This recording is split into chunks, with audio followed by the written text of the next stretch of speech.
Welcome back. The Tucker Telephone. Throughout history, mankind has found numerous ways to kill, torture and punish. I guess it's just in human nature to find more effective, brutal and quicker ways to kill another fellow human being. People have been tortured in thousands, if not millions of different ways since the dawn of civilization. Today's true story focuses on the torture method used at the Tucker State Prison Farm. We are all fully aware of all of the brutal and horrendous stories to leak out about life inside America's toughest prisons during the 20th century.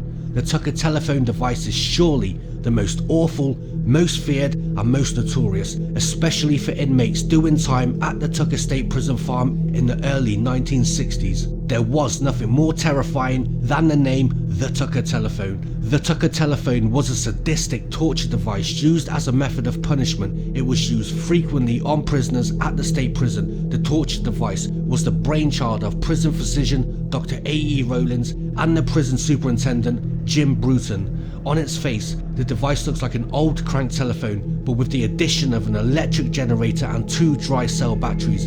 It became one of the most notorious torture machines in the history of US incarceration.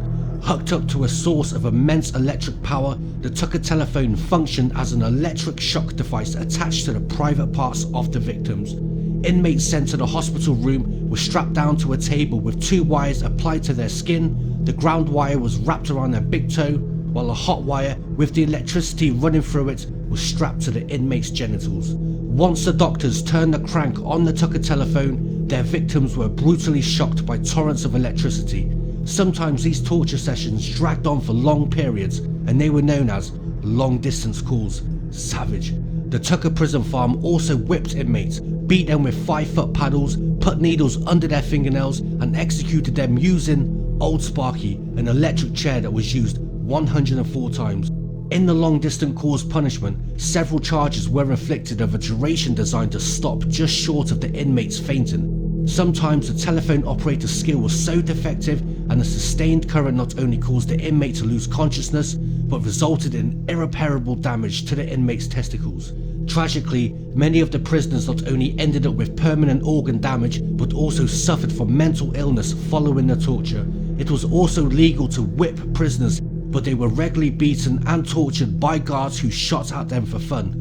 The brutality of the prison became so famous that the Tucker telephone eventually found itself depicted in the 1980 film Brubaker. Unfortunately, even after the torture device was no longer deployed against inmates, the Tucker telephone was repurposed by the Chicago Violent Crime Unit under Lieutenant John Birch to torture suspects in the 1980s. American interrogators abroad have also reportedly used the device to torture their captives. Stories also surfaced that the device was used against Viet Cong prisoners by American GIs during the Vietnam War. I guess that's one torture device best left buried. Or is it? Until next time, sleep tight.